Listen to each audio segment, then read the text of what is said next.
Terima kasih sudah mengklik video ini. Jangan lupa dukung terus channel Termometer Islam dengan cara subscribe dan aktifkan lonceng notifikasi, agar tidak ketinggalan video terbaru dari kami. Selamat menonton, semoga bermanfaat.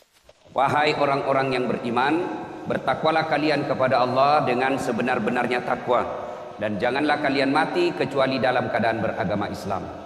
Wa qala idzan bismillahirrahmanirrahim. Ya ayyuhalladzina amanu dukhulu fis-silmi kaffatan wa la tattabi'u khutuwatis syaitan innahu lakum aduwwum mubin. Wahai orang-orang yang beriman, masuklah engkau ke dalam Islam secara sempurna, dan janganlah engkau ikuti langkah-langkah setan, karena sesungguhnya setan itu musuh yang nyata bagi kalian.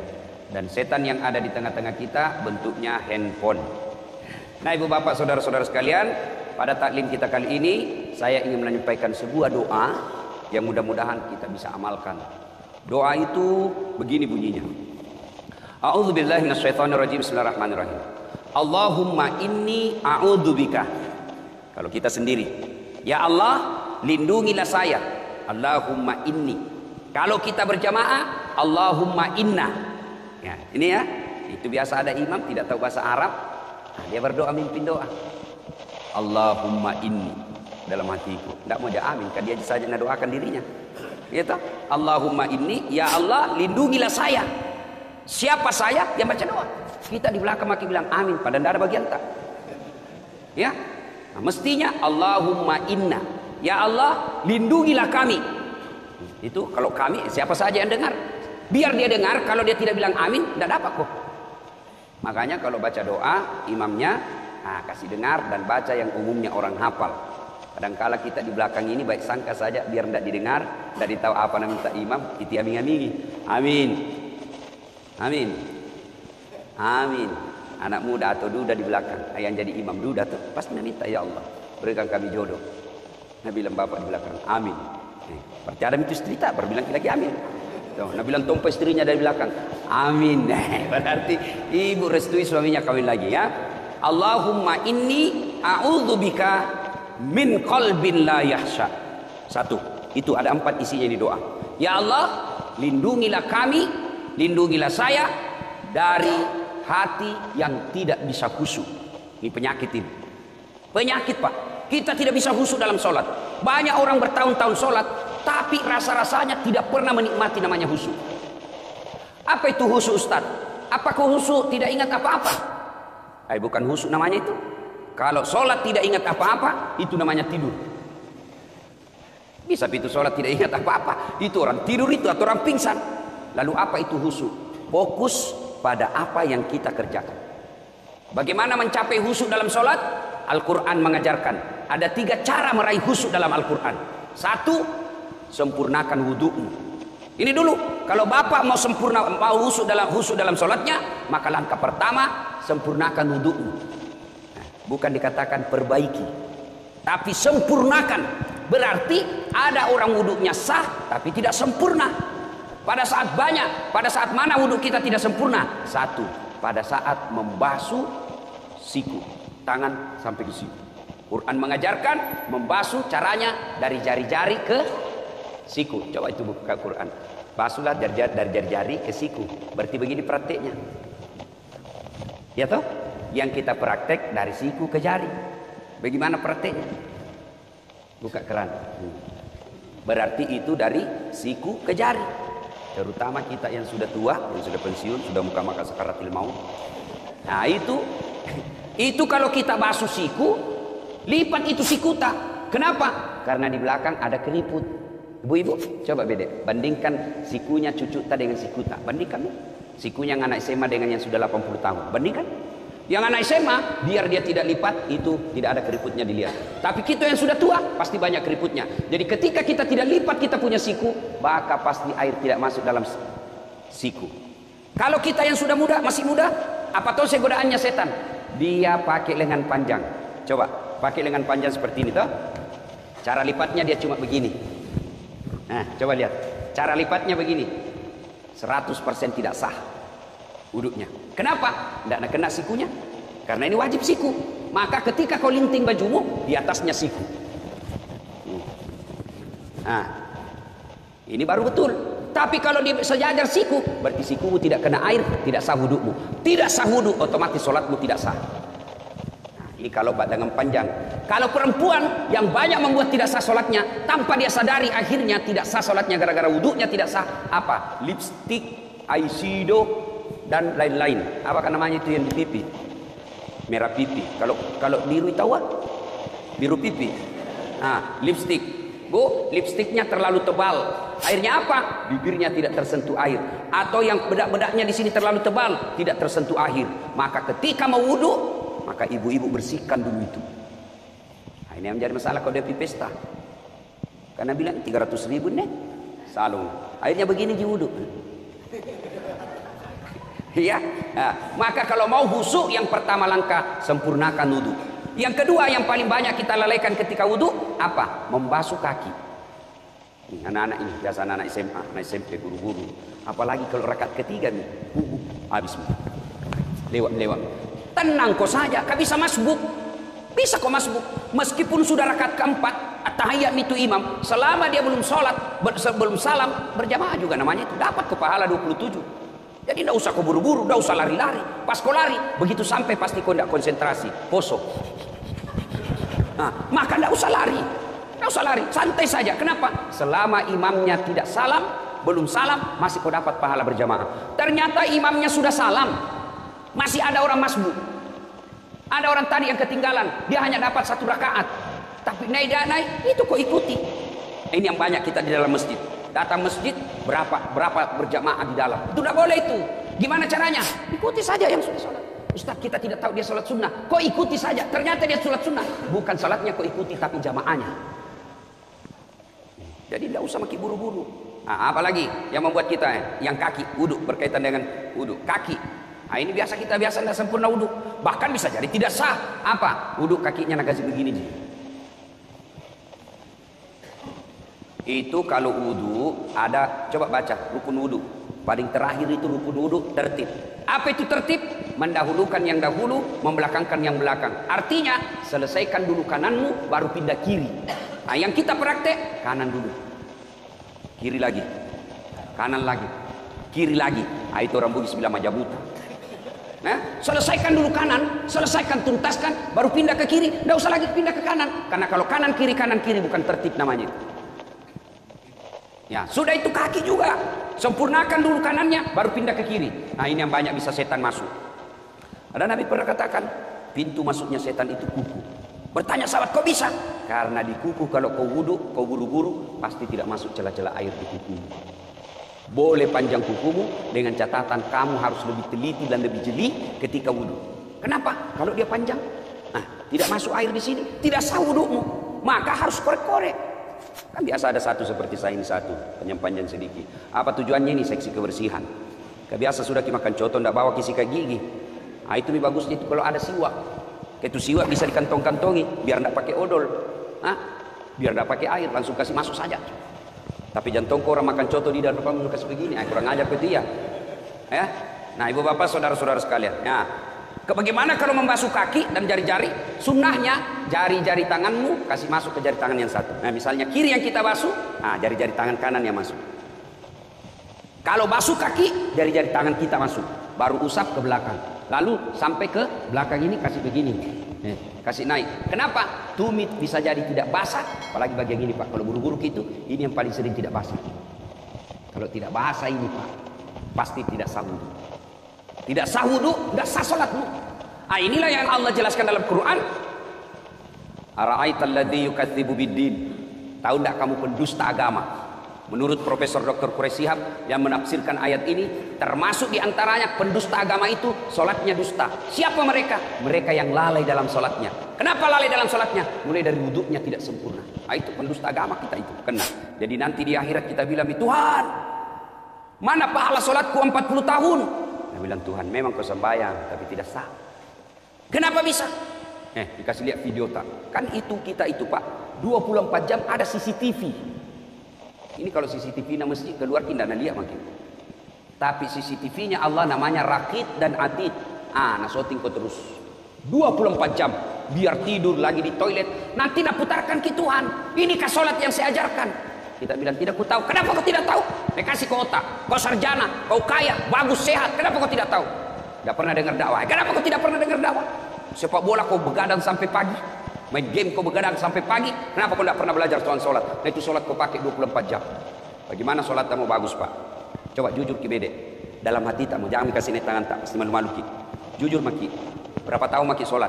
50 tahun. Ada itu buku di rumah tak, tuntunan dan pedoman sholat 5 waktu. Coba kira-kira bagaimana kita sholat? Begitu tidak bapak tak, begitu kita lihat orang, begitu kita sholat, tidak pernah kita baca bagaimana itu sholat. Handphone saja, handphone, adik-adik beli handphone, begitu beli handphone ada apanya? Ada petunjuk penggunaannya, dan di situ ditulis warna merah. Baca buku pedoman penggunaan sebelum menggunakan handphone. Coba, itu ditunjuk, itu tulis merah. Baca dulu ini buku, baru kau buka itu HPmu. HP saja itu ada buku pedomannya. Apalagi kita sholat. Akhirnya jangan kau heran, 30 tahun kau sholat masih hobi kau makan uang haram. 30 tahun kau sholat masih suka kau bohong. 30 tahun kau sholat masih suka kau maksiat. Kenapa? Karena sholatmu belum seperti yang dihendaki Allah. Padahal Allah sudah jelaskan, inna sholata tanha anil fasyaika wal munkar. Ayat ini kita sudah hafal semua dari tak kecil. Sesungguhnya sholat itu mampu mencegah kalian dari perbuatan keji dan munkar. Kenapa? Makanya jangan heran, kenapa itu rajin nama sembahyang nih, tapi dede pagusitna berarti bermasalah sholatnya.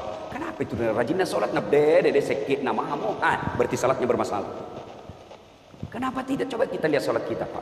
Orang Bugis bilang mau pito-pito. Allah. Assalamualaikum. Olahraga bukan? Coba maki. Orang saya tanya kenapa? Karena cepat sekali kalau sholat gitu. Nggak sampai mami kuliah 5 menit sembahyang duhur. Apa nak bilang? Ku hafal nih ustaz. Sini kau dulu. Kalau kau bilang hafal begini maka saja. Allahu Akbar. Tuhan bacaannya sama di kemarin. Assalamualaikum warahmatullahi wabarakatuh. Sudah kan itu jadi hafal. Iya toh, tapi kan bukan itu. Sholat itu ada rukun-rukunnya, ada tertibnya, ada syarat sahnya. Yang itu harus kita lakukan. Kalau itu kita ikuti, maka insya Allah hidup kita akan baik. Ya mungkin pak. Jadi kalau ada masalah, ya makin cari kambing hitam. Itu saja kita tanya, bagaimana sholatku selama ini? Orang pak kalau baik sholatnya, husuk sholatnya, tata cara pelaksanaannya baik dalam sholatnya, insya Allah dalam hidupnya juga akan baik. Nah, Allah sudah jelaskan, sholat mencegah kau dari perbuatan keji dan munkar. Mulai saja dari rukun-rukunnya sholat, mulai dari saja syarat sahnya sholat. Apa syarat sahnya sholat? 1, bersih dari najis dan hadas. Aplikasikan dalam hidupmu, maka itu orang pasti bersih. Adik-adik saya tanya, sah tidak sholat kalau kita tidak wudhu? Sah. Yang penting tayamum. Tapi tidak semua boleh tayamum. Apa syaratnya? Tidak bisa kena air. Misalnya cacar, toh penyakit tidak bisa kena air.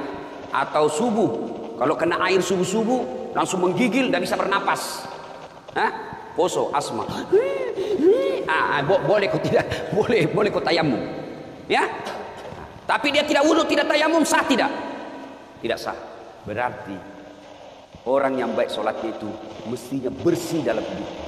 Tapi kadang-kadang kita lihat ada orang sholat tapi baju sholatnya saja kotor, kuning bukan, coklat bukan, putih bukan, ada yang begitu.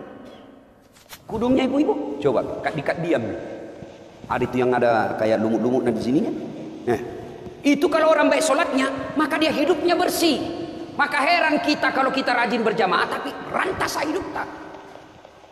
Satu, syarat sahnya sholat bersih dari najis dan hadas. Yang kedua, tidak sah sholatmu kalau kau tidak tutup aurat. Apa itu aurat?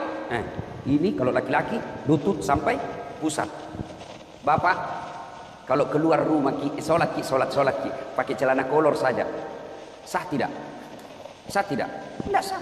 Biar ada yang lihat ki. Mentang-mentang dari sembahyang celana dalam saja aku pakai ini. Allah. Sah atau tidak? Tidak sah. Artinya apa? Ini sesungguhnya aurat itu aplikasinya dalam kehidupan sehari-hari. Malu. Kan malu orang kalau kelihatan paha tuh. Malu itu ibu-ibu kalau kelihatan dadanya. Malu itu ibu kalau kelihatan keteknya. Kecuali yang keluar anak darah yang kelihatan keteknya. Nah, malu itu sudah putus rasa malunya. Urat-urat malunya sudah tidak ada. Kita laki-laki nasesa. Iya biasa bingung kan dia itu perempuan bungkus itu kerja sama. Kami laki-laki jaga mata, kau cewek jaga akhlak. Karena biar setengah mati dijaga mata, kalau kau gentayangan hancur tongki. Biasa ini cewek pandai surasu. Dilihat habis sikir, tidak dilihat barang bagus. Terpas kepala pasar Cina saja. Biasa itu kalau di mall kita, jangan saya kan kalau mall begini juga kemana-mana begini, tidak mungkin kita mau ikuti, toh. Tapi dia di depan tak, nah barang bagus. Mak indah enak tongki pakai gabis, nanti nak lihat orang nak bilang ustaz kecil-cilik. Nah, biasa kalau pasar Cina saja gitu saja. Sudah. Ya, nah itu berarti kalau orang baik sholatnya, insya Allah tinggi rasa malunya. Mana aplikasinya? Kalau dia rajin sholat, jadi kepala dinas, jadi sekdai, jadi pejabat, ada mobil dinasnya, maka dia malu pakai mobil dinasnya kalau untuk antar undangan pernikahan. Maka malu dia pakai mobil dinasnya kalau hanya untuk pergi pasar, untuk dia pakai kepentingan pribadinya. Itu orang yang baik sholatnya. Maka wajar ketika Allah berfirman, sesungguhnya sholatmu mencegah kalian dari perbuatan keji dan mungkar. Itu coba diaplikasikan saja itu. Apalagi? Ya, syarat sahnya sholat? Sah tidak sholat kita kalau tidak baca Al-Fatihah? Tidak sah. Kalau diaplikasikan dalam kehidupan sehari-hari, apa itu Al-Fatihah? Al-Fatihah itu ada doa di dalamnya. Al-Fatihah itu ada di dalamnya rasa tawakal. Maka kalau orang yang baik sholatnya, maka dia tidak pernah bersangka buruk kepada Allah. Aplikasi dari surah Al-Fatihah. Apalagi syarat sahnya sholat? Sah tidak sholat kita kalau tidak menghadap kiblat? Ibu-ibu saya tanya, sah sholat kita kalau tidak menghadap kiblat? Sah tidak adik-adik? Sah tidak sholatnya kalau tidak menghadap kiblat? Sah kalau kita tidak tahu. Nah, tapi sekarang tidak ada istilah tidak tahu lagi sekarang, karena ada namanya apa itu, kompasnya itu handphone, ada semua itu Muslim Pro, gocang sedikit. Tapi matahari di sana terbit, terbenam, terbit di sana pagi-pagi. Kenapa ini begini? Nak tunjuk, gocangi lagi. Masih nak tunjuk, berarti salah ini kompasmu. Nah, belum diislamkan. Lebih kau lihat itu matahari terbit. Di mana? Lawannya itu. Bagaimana kalau di atas perahu ki?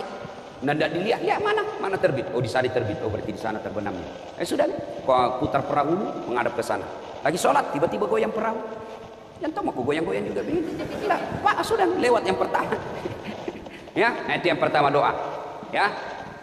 Yang kedua, cara khusyuk menurut Quran. Satu tadi, sempurnakan wudhumu. Yang kedua, berpakaianlah yang indah. Itu perintah Quran surah Al-Jumu'ah. Cuma kita kadang kalau sholat pakaian biasa saja. Nah, setan goda itu. Coba lihat. Bapak kalau mau sholat ke masjid, ada itu bisikan hati, pakai kau baju bagus. Ada itu namanya hati nurani. Tapi begitu kita mau pakai, nah goda setan sama kau repo ki. Akhirnya buru-buru kau cepat kau mau di kamar. Setan itu. Karena setan itu Pak tidak mau berhenti menggoda kita sebelum dia berhasil. Mulai dari asan nak goda memang maki. Wudhu nak goda maki lagi. Sudah ki wudhu mau ki pakai baju gamis. Nah bilang ki, aku nak bilang korang nanti so alim. Akhirnya tidak jadi. Itu setan. Padahal itu ajaran Quran. Kau datang ke masjid dengan berpakaian yang indah. Makanya Nabi kalau itu mau sholat disunahkan pakai parfum. Itu sunnah. Kan teman-teman kita jamaah tablik kalau dia mau sholat itu kan dia pakai langsung, dia kasih keluar itu minyak-minyaknya yang digosok-gosok, malaikat subuh. Kadang juga ada malaikat maut. Malaikat maut itu kalau kalefa mau malaikat maut itu. Itu sunnah. Tidak ada parfum. Boleh kau pakai itu apa? Setrika. Pengaruh keluaran setrika. Yang penting pakai parfum, pakai bau-bau. Mau palsu asli pakai itu sunnah. Artinya apa? Kalau bapak pakai parfum sholat jauh lebih mulia daripada yang tidak pakai parfum. Itu sunnah. Sikat gigi itu anjuran agama. Berpakaian yang indah. Tapi sayang kita kalau mau ketemu wali kota bawa pakaian indah. Sekalinya mau datang ke masjid pakai baju kaos, celana training, battala. Pas sujud ada celengan di belakang. Ya. Yang ketiga, bagaimana supaya bisa khusyuk dalam sholat? Yang ketiga menurut Quran, kalau kau sholat, bayangkan bahwa itu sholatmu adalah sholat yang terakhir. Jangan selalu berpikir masih panjang umur, tak? Jangan. Banyak kan orang pergi, sehat, pergi, tidak ada tanda-tanda kematian, pulang tinggal jenazahnya. Keluarga saya di Surabaya 2 minggu yang lalu pergi sholat maghrib masih masjid, sholat isya masih sehat walafiat, segar bugar, pergi sholat isya selesai sholat asar pergi main badminton, bulu tangkis, tinggal jenazahnya pulang. Kenapa? Serangan jantung di lapangan. Jadi bapak kalau keluar ki itu jangan lupa sayang-sayang istri tak. Ibu kalau keluar suami tak peluk baik-baik, cium tangannya, siapa tahu itu adalah ciuman tanganmu yang terakhir. Tadi tahu. Makanya kalau pergi suami tak cari uang, ibu doakan kita selamat. Jangan suamimu pergi cari uang kau pergi gosip. Baru 15 menit pergi suaminya pergi temen dia tawaf di komplek. Nah kelilingi semua. Alasan jogging-jogging tapi cari informasi. Itu penyakitnya perempuan. Tuh. Mana ustaz nak gosip dong. Nah dia kata dia bilang itu baju waktu di YouTube. Ya, nah inilah cara pertama khusyuk menurut Quran. Ada 3 ya. 1, sempurnakan wudhu. 2, berpakaianlah yang indah. 3, bayangkan ketika kau sholat itu adalah sholatmu yang paling terakhir. Nabi pernah menjelaskan sahabat Nabi yang paling khusyuk dalam sholatnya Ali bin Abi Thalib. Bahkan Rasulullah mengatakan itu sholatnya Ali bin Abi Thalib mendekati diriku. Maka diuji oleh Nabi. Nih, kalau kau bisa khusyuk dengan sholat, saya kasih kau serban. Tes sholatnya. Begitu Ali selesai sholat, Assalamualaikum warahmatullahi wabarakatuh. Assalamualaikum warahmatullahi wabarakatuh. Langsung Nabi bilang, kau pilih warna mana nih? Biru. Nabi bilang, Nabi, tidak khusyuk kok.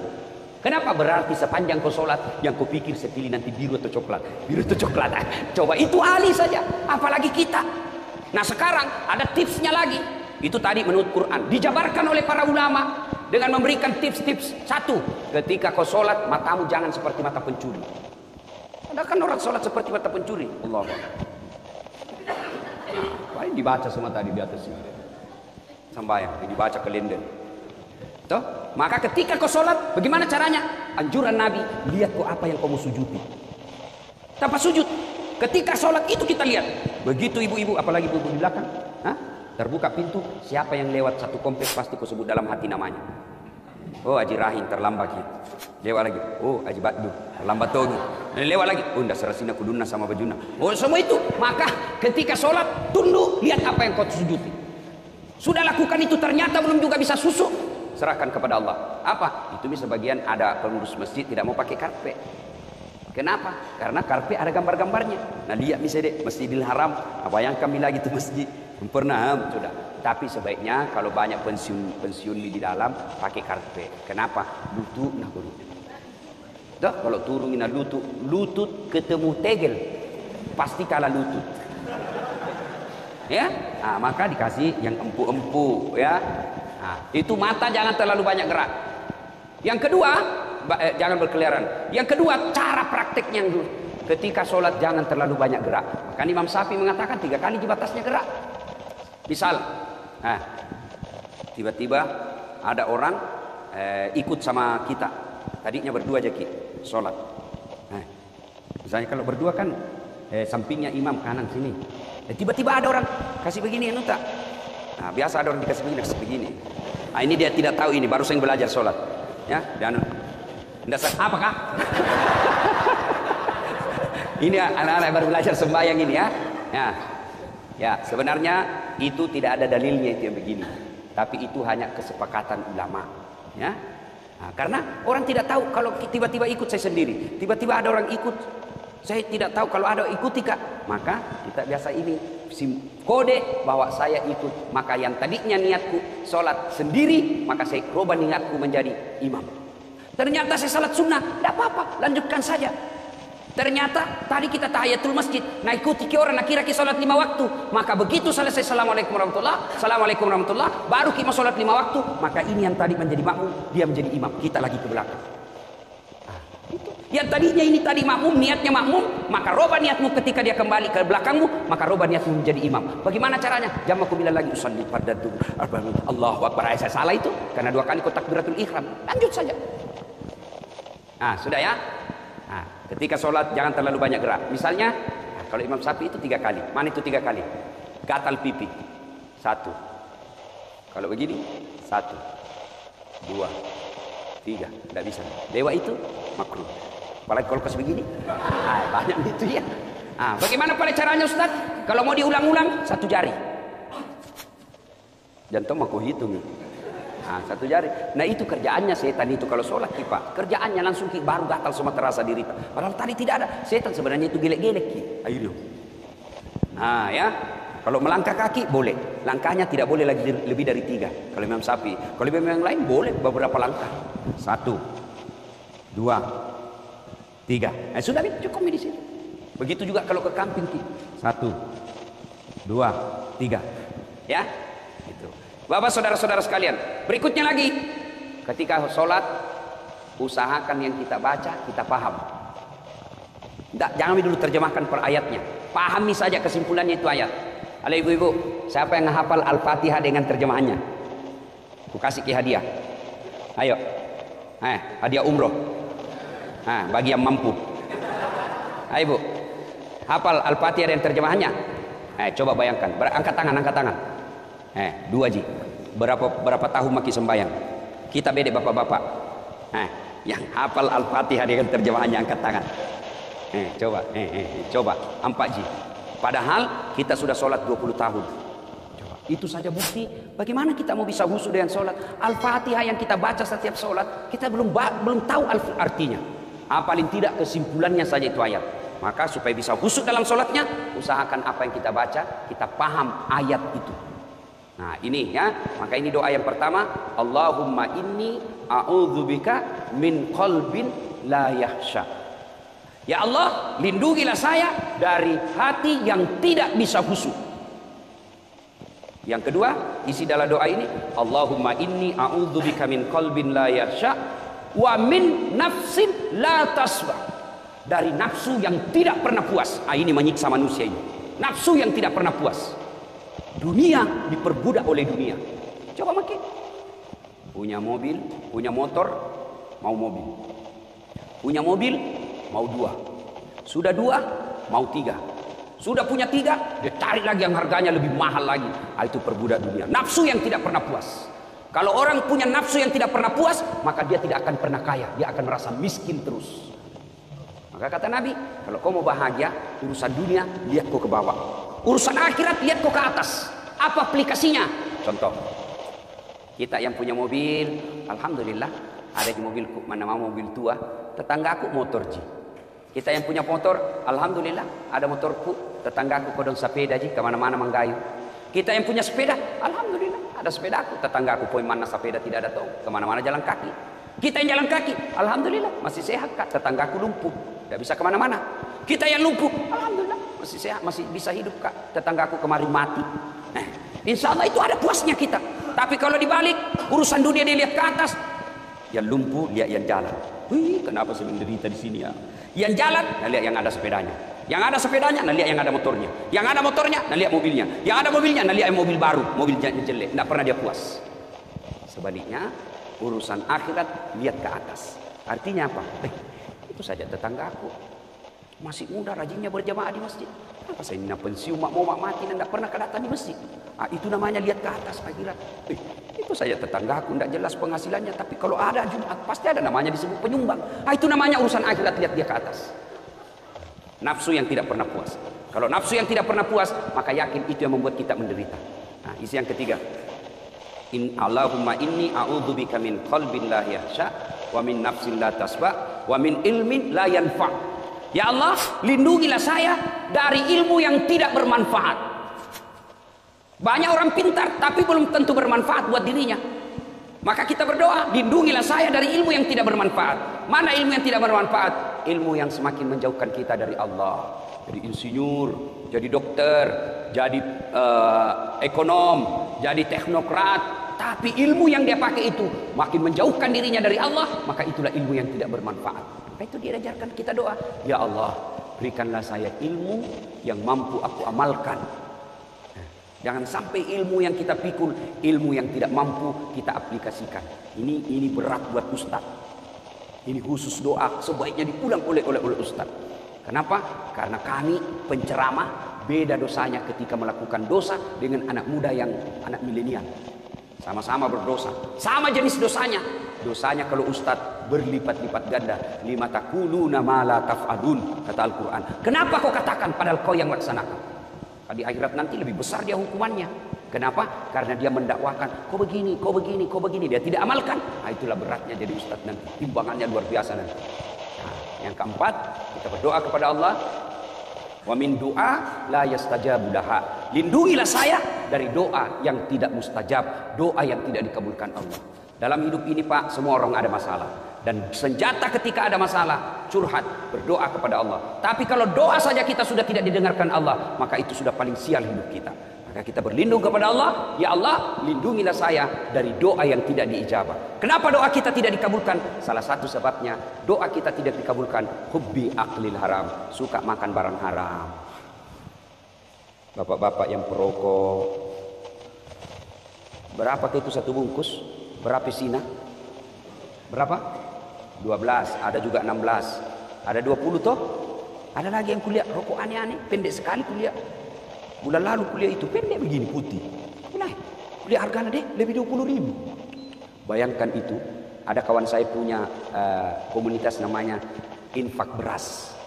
1.000 ji orang kasih satu hari, berapa puluh orang nak kasih anak yatim nak kasih makan. 1.000 ji. Rokok 20.000. Bayangkan. Kenapa doaku tidak dikabulkan Allah Ustaz? Ngerokok Ki. Iya. Berapa itu satu bungkus? 20. Berarti 20 kali Ki satu hari bikin dosa. Mana rokok?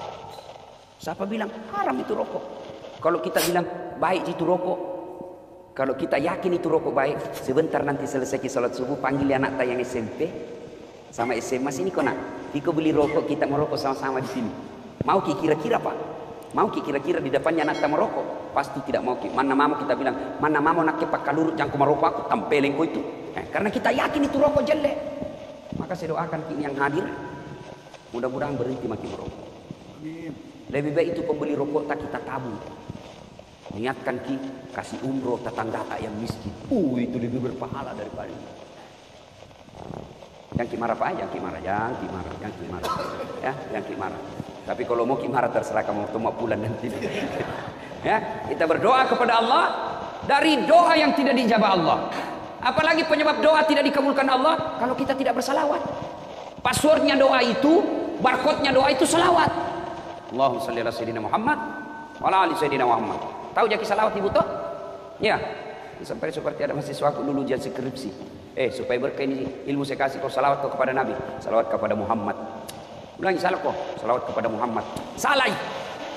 Salawat kepada Muhammad. Bukan panjang pendeknya. Salah mentong itu langsung dia bilang yang mana paling Ustaz? Allahumma shalli ala sayyidina Muhammad wa ala ali sayyidina Muhammad. Langsung bilang, oh diganti Ustaz. Bukan diganti kau yang dongo. Mana ada salawat diganti-ganti wali kota kapang. Bapak saudara-saudara sekalian ya, apalagi penyebab doa tidak dijabah Allah kalau kita memutuskan persaudaraan. Tetangga Ki nak serobot tanata, nak ambil pagar tak, baku bombek 3 tahun, baku bombek 5 tahun, itu menyebabkan doa tidak diijabah. Apalagi selain itu, kalau bapak hobi tetap bermaksiat. Nah, sudah sembahyang, dia tonji yang korupsi. Sudah lagi itu, dia tonji yang berzina. Sudah itu dia tonji yang makan barang haram. Itu maka doa tidak dijabah ketika wazalimun la yantaqi, perbuatan zalim yang tidak bisa dia hentikan. Ibu bapak saudara-saudara sekalian, apabila doa ini kita ulang-ulang, ya 5 kali sehari semalam kita ulang-ulang doa ini, masa Allah tidak kabulkan. Kalau kita baik bicara, kita ikuti pedoman dan tata cara berdoa. Oleh karena itu Bapak Ibu, kalau ada waktu tak ada rezeki kita bahkan bisa di-download, itu ada buku namanya Pedoman Berdoa. Diajarkan kita bagaimana supaya doa kita diijabah Allah, apa penyebabnya supaya apa sebab-sebab doa tidak diijabah. Maka kalau kita sudah lakukan sunnah-sunnahnya, kita hindari apalahan Allah, lalu kita berdoa sesuai yang diajarkan Nabi, maka Allah janji, ud'uni astajib lakum. Berdoaku kepadaku, pasti saya akan kabulkan. Sebagai motivasi, akhirnya suatu kali Nabi bertanya selesai sholat. Selesai sholat subuh, Nabi balik bertanya, saudara-saudara sekalian, siapa di antara kalian yang mimpi tadi malam? Semua diam. Nabi menjelaskan, semalam saya mimpi, saya dibawa jalan-jalan masuk ke dalam surga. Saya diperlihatkan oleh Allah, ada hamba Allah dikasih hadiah masuk surga yang banyak sekali hadiahnya. Lalu dia bilang, ini orang dikasih hadiah, ya Allah banyak betul ini hadiah kau kasih Kak. Ibaratnya pahalanya cuma 5, Allah kasih 5.000. Banyak betul ini ya Allah, kenapa bisa banyak begini? Allah sampaikan, ketahuilah hambaku, itulah doa-doamu yang tidak kukabulkan ketika kau hidup di dunia, karena saya tahu kalau saya kasih kau itu doamu, kau tidak mampu memikulnya. Nah, saya dulu berdoa, ya Allah mudah-mudahan saya menang wali kota 2013. Ternyata bukan kalah, cuma yang menang lebih banyak suaranya. Allah tahu, dah saat tak bisa kau pikul itu amanah, kau tidak usah, kau lebih jadi penceramah keliling kau kemana-mana. Allah tahu. Ya Allah berikan saya kekayaan, doa sudah dikabul, disampaikan, tata caranya sudah dilaksanakan, sunnah-sunnahnya kita lakukan, menyebabkan doa cepat dikabulkan sudah dilakukan. Kok tidak dikasih? Berikan saya mobil. Allah tahu, Bu, kalau ada mobil tak, nah pakai suami tak selingkuh, akhirnya kawin lagi. Mana kita suka Bu? Pasti kita bilang, jangan ada mobilku deh, daripada ambil orang istriku, suamiku. Begitu. Kenapa saya tidak lulus? Sudah mau berdoa. Allah tahu bukan di situ tempatmu yang terbaik. Jangan pernah sangka buruk. Ya, mudah-mudahan ada manfaat. Lebih dan kurangnya mohon dimaafkan. Sebelum kita akhiri, mari kita kirimkan suratul Fatihah kepada Rasulullah Muhammad SAW. Wasiat dan keutamannya untuk orang tua kita masing-masing. Al-Fatihah. A'udzubillahi minasyaitonir rajim. Bismillahirrahmanirrahim.